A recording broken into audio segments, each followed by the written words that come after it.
We're really lucky to have Florian Breton with us today. He is a researcher from Brittany, France, where he is currently the director of the Tinduff Hatchery. And so, as a little bit of an interesting aside, I've been lucky enough to be a participant in an ICES working group that thinks about scallops over in Europe. And the big species there is Pecten maximus. And I really have been grateful to have learned about that fishery and that resource. And one of the things that has always stood out in our conversations with the working group is the leading role that France has in production of the giant scallop. And we had really kind of focused more on the wild fishery, but I was really interested to learn a little bit, and I want to learn more today about the hatchery and the put and take fishery that operates there as well. So as I said, Florian is the director of the hatchery, where he leads production of scallops for that fishery. He also is a representative of the cooperative that manages that resource and represents the fishery on a lot of cooperative groups. So if everybody could give Florian a great big welcome, and we're going to learn about the fishery and the hatchery operations in France.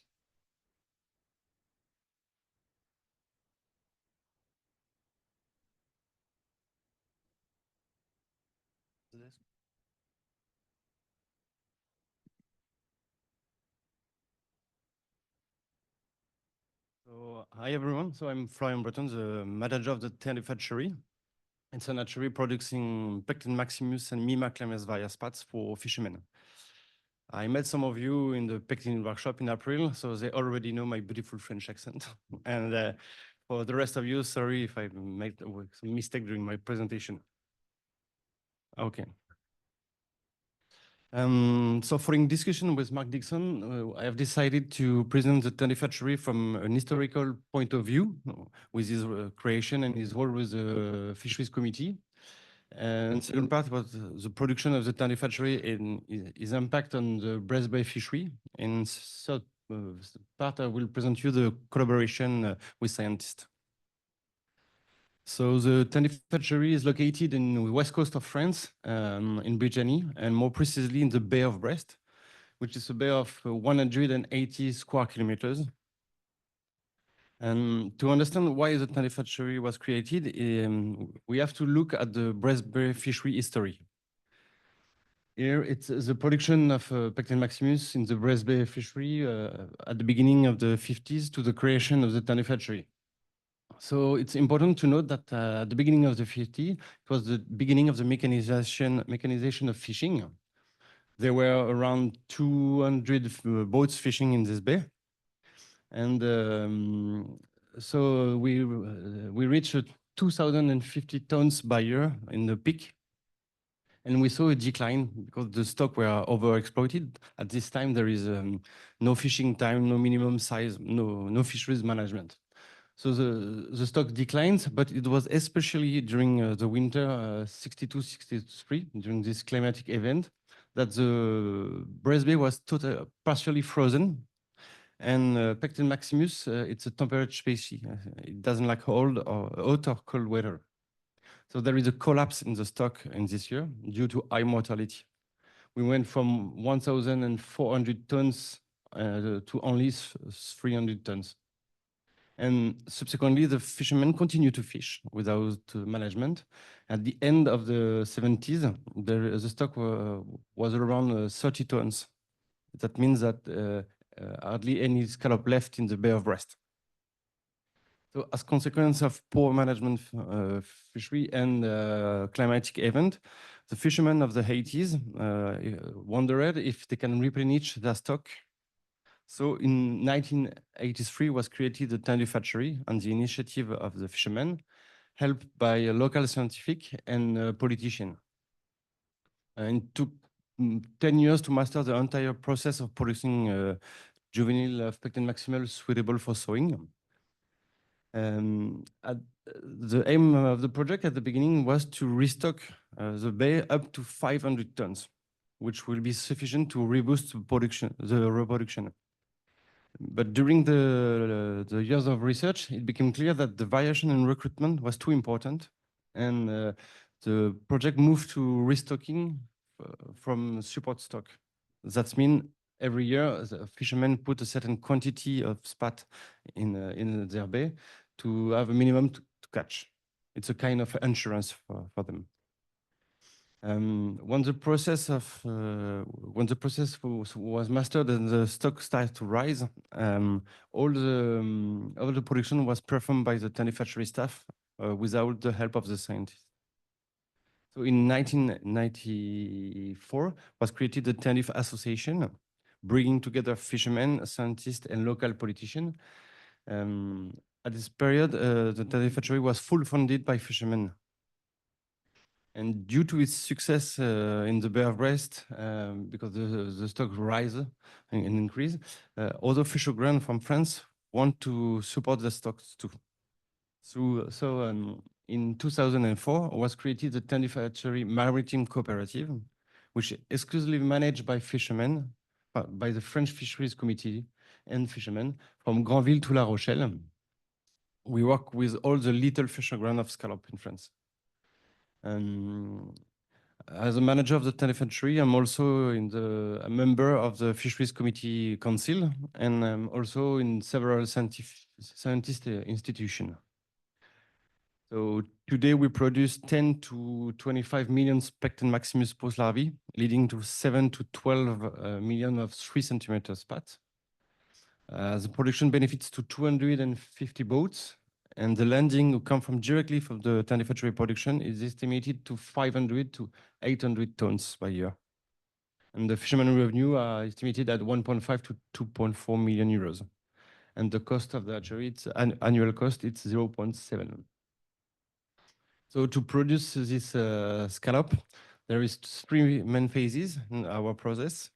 First one, it's hatchery nursery, inland in our facilities. The second one is pre-growth at sea. It's in cages in our sea park. And the last one is sitting at sea by fishermen before harvesting. So the first stage, we start with the broodstock. We take some broodstock in the natural stock. It's important to note that there is we renew our broodstock after each spawn every year. There is no selection. It's for genetic diversity. So we put the broodstock generally the first broodstock it's in November. We put them in tanks, and it takes around three months of maturation to obtain mature animals. When the animals are mature, we stimulate the spawning by thermal stress, by increasing the sea temperature. We put all together in the same tank. It's important to note that Pecten maximus, it's an hermaphrodite species. So they are both male and female in the same. So they are together in the same tank. We increase the temperature. Normally after 1 hour, the first gametes are emitted. And normally it's a male who starts. We see a white white plume, and we let it in the tank to stimulate the other scallops.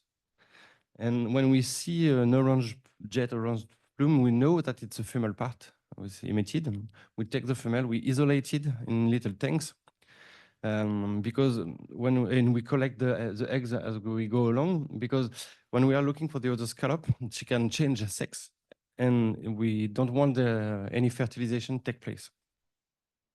So after we collect the eggs, we take a mixture of sperm from several male, and we fertilize each female by this mix to maintain the diversity. When we put the fertilized egg in tanks for incubation for 48 hours, and after we collect, after 48 hours, we collect a swimming larva called veliger.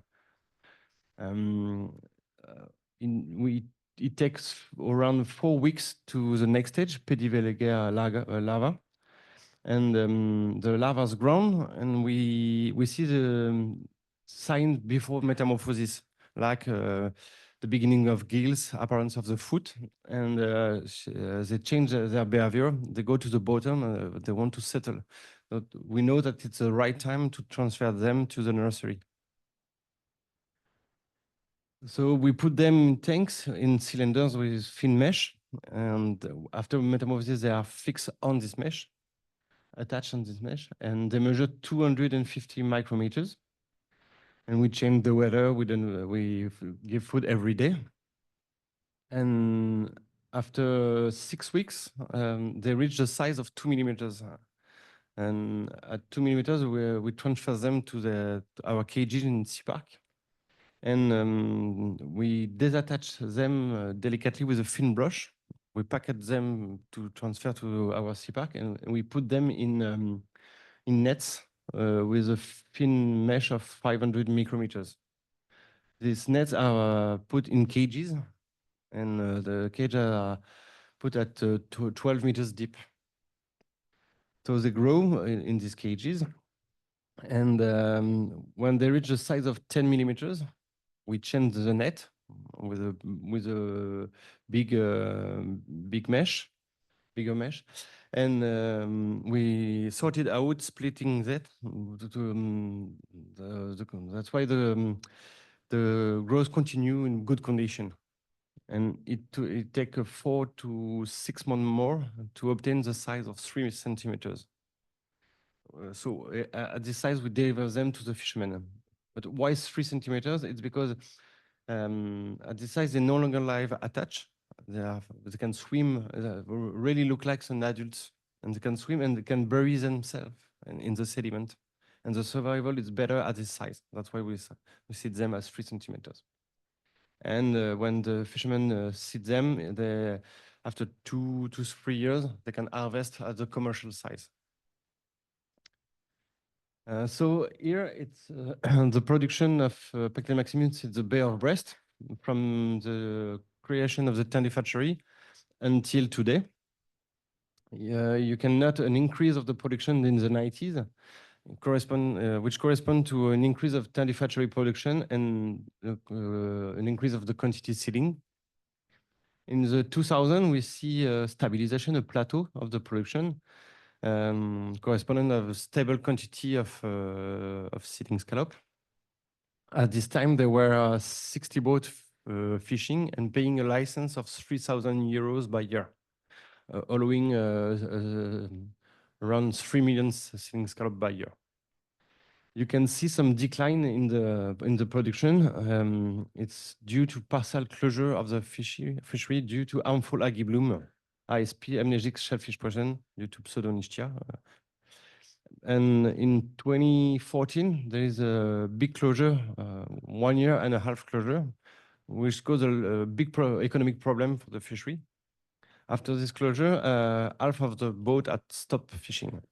The old fishermen had retired, and the younger one had to stop for economic reasons. So half of the boat means we divided by 2 the seeding scallop quantity. So we saw a decline of the production.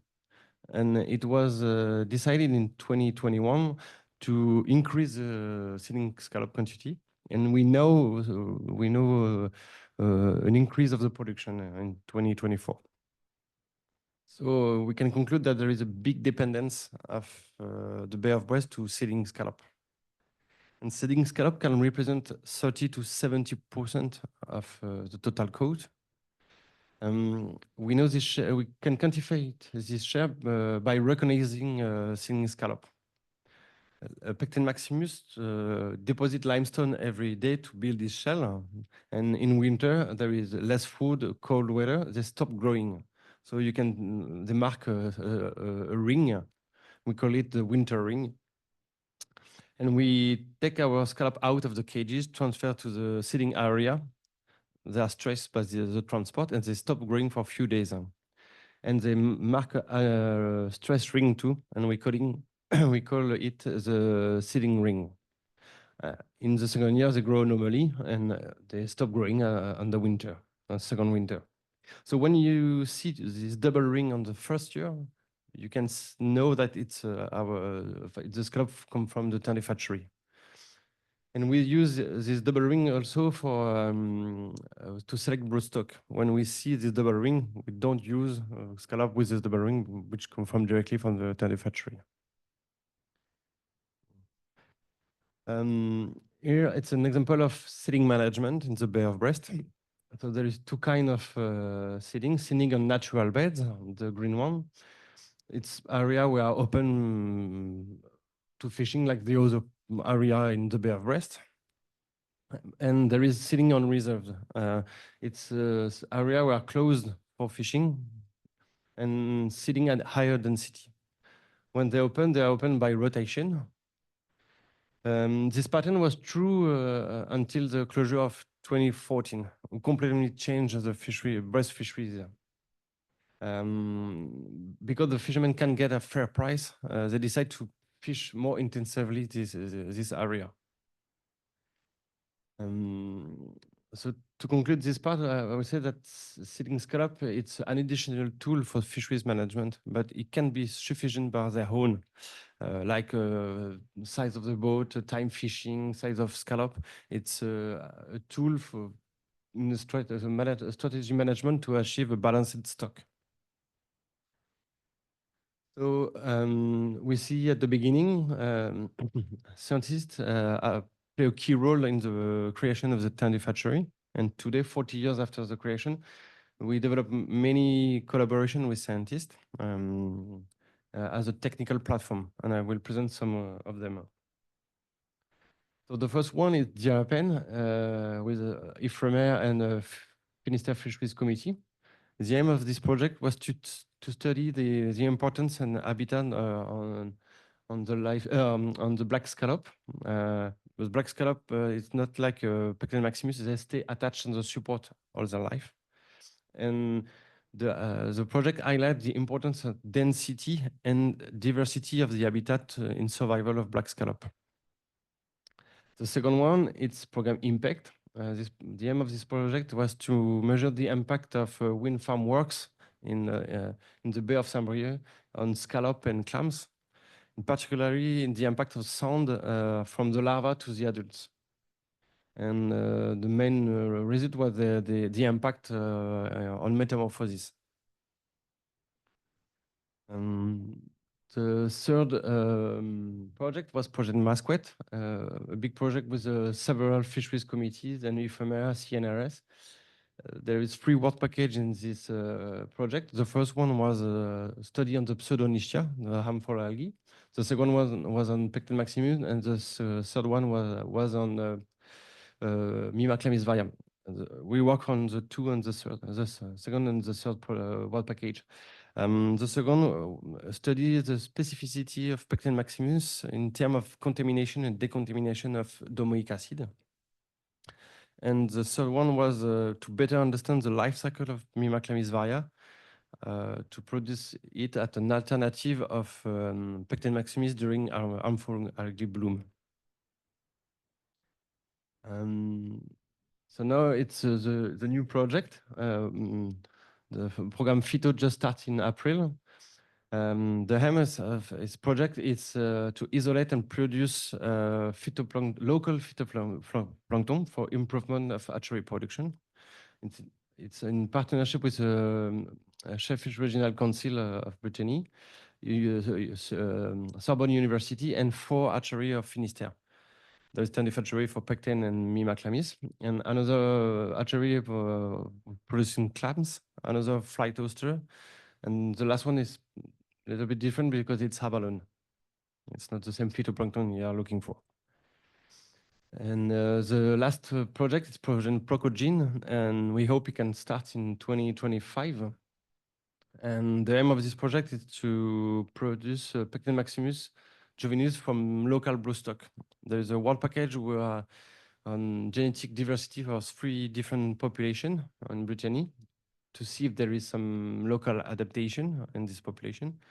And the second world package is to study, to compare all the process of producing juvenile for each broodstock, for each population, and for 2 different periods. And to success to produce these 3 population in the same time. So maybe in a few years I can present the result of this project. So to conclude this presentation, I will show you a short video presenting our works, and maybe you better understand that my French accent.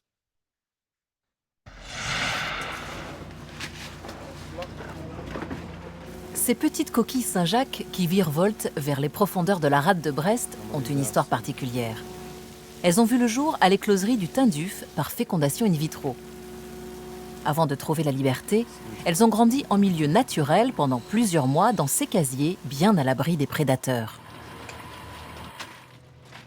André Le Gall est pêcheur de coquilles, mais aussi président de l'écloserie. 2 fois par an, avec son équipe, il libère les bébés Saint-Jacques de leur berceau pour les rendre à la vie sauvage. Alors c'est donc les casiers dans lesquels on a mis le naissain à grandir pour qu'il atteigne la taille de 3 cm. L'écloserie du Tinduf a été créée en 1983 à l'initiative des pêcheurs de la rade de Brest pour repeupler le milieu marin en coquilles Saint-Jacques. Suite à 2 hivers extrêmement rudes dans les années 60, la pêche avait chuté vertigineusement de 2500 tonnes à 30 tonnes par an à la fin des années 70. La perspective de maîtriser la reproduction des Saint-Jacques pouvait redonner espoir à toute une profession. On a une taille de bateau qui ne peut pas pêcher à l'extérieur les hivers un petit peu mouvementés comme celui de l'hiver dernier par exemple. On n'aurait rien pu faire du tout si on n'avait pas pu travailler dans cette baie qui est vraiment à bon abri. Cette rade de Brest, pour nous, c'est vraiment un nid, quoi. On arrive à travailler par n'importe quel temps. Florian Breton est le directeur de l'écloserie du Tinduf depuis 2012. Ce biologiste marin de formation a pour mission d'assurer la production et l'administratif de l'écloserie. D'abord associative les premières années, elle a muté en coopérative en 2004. Les membres du conseil d'administration sont les comités des pêches du littoral de Granville à La Rochelle. Ce sont eux qui achètent à Florian pour leurs adhérents marins-pêcheurs les quantités de naissains nécessaires pour réensemencer et assurer les pêches futures. Les différents comités des pêches de France vont me passer une commande en me disant qu'ils souhaiteraient avoir 1, 2, 3 millions de naissains par exemple pour l'année qui vient. Donc en fonction des différentes commandes, on va organiser la production en fonction de ça. Alors, c'est toute une chaîne de production qui se met en route, de la culture du phytoplancton à la gestion en mer, en passant bien sûr par la fécondation des coquillages. Là, on a les œufs qui ont été émis. Et donc, ils ont été émis à 15h29. Et là, on rajoute du sperme, en fait. Chaque année, environ 300 tonnes de coquilles remontent dans les dragues des pêcheurs de la rade, dont certaines années, près de 70% proviennent de l'écloserie du Tinduf. Une garantie de revenus non négligeable pour une profession fragilisée et qui a permis de maintenir l'activité d'une 60aine de bateaux sur le site. Cet outil, en fait, a permis de maintenir une pêcherie en place, et donc les emplois aussi des pêcheurs, et aussi tous les emplois induits par la pêcherie, que peuvent être certains marailleurs, une partie de la criée qui bénéficie en fait de la pêcherie de la rade de Brest. Donc c'est tout un schéma global qui fonctionne grâce à ça. Aujourd'hui, le process de reproduction in vitro, résultat d'une 15aine d'années de recherche, est entièrement maîtrisé. L'écloserie du Tinduf a atteint ses objectifs et joue maintenant plus un rôle de maintien des stocks que de repeuplement. Mais au-delà, en prenant aussi le parti de remplacer chaque année les géniteurs, elle garantit la qualité du renouvellement de l'espèce et permet à la pêche locale de s'inscrire dans un cadre de développement durable. Un schéma qu'André Le Gall aimerait appliquer à d'autres productions. On voit qu'il y a d'autres produits avec des valeurs ajoutées tout aussi appréciables qui méritent de s'y atteler. Ouais. Bah, le pétoncle noir notamment, hein, qui est une espèce à valeur ajoutée très intéressante.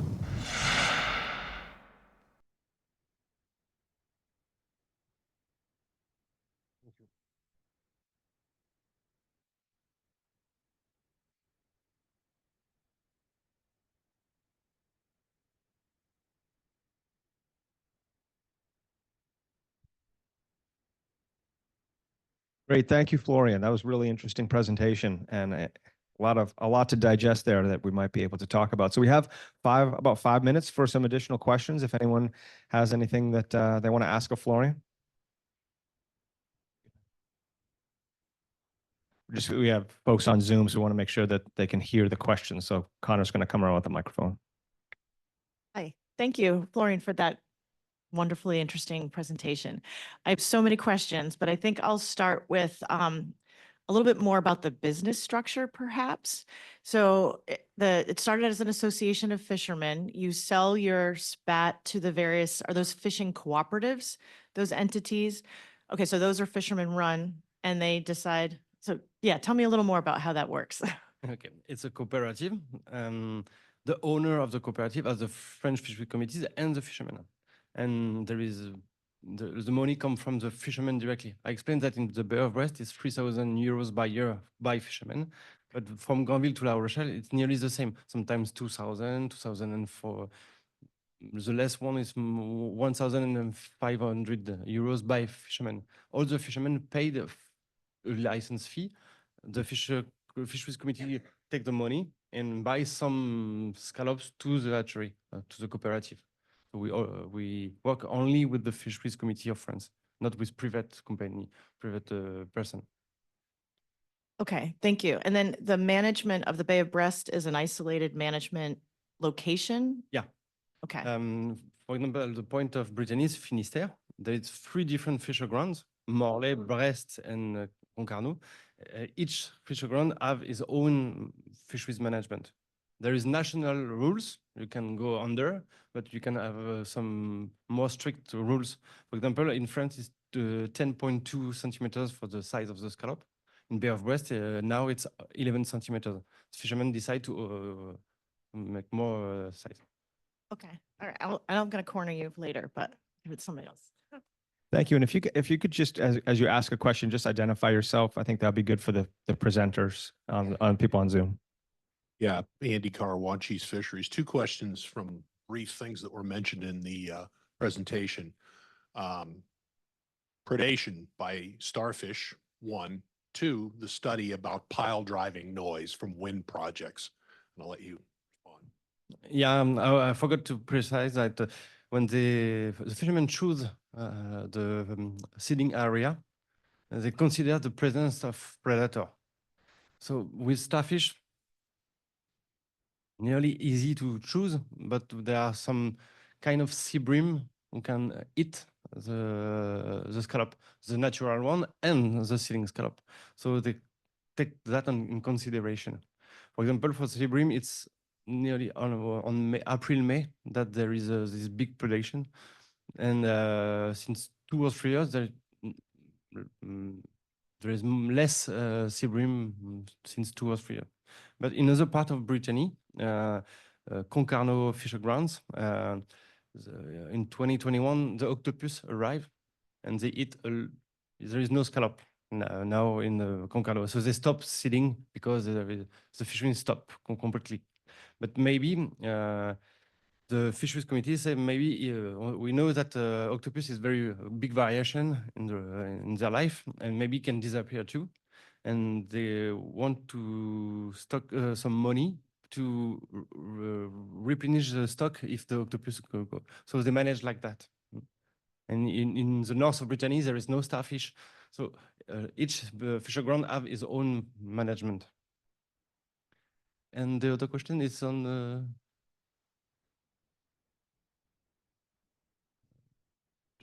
sorry, I don't understand. It was a brief mention of a study on the effects of pile driving noise from the wind projects. I'm really curious as to what that came up with. I can make a guess. The French fisherman was really curious of the result too.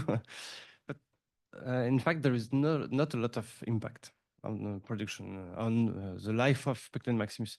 We only saw a difference in metamorphosis because in the study there is different things with the sound of the walks.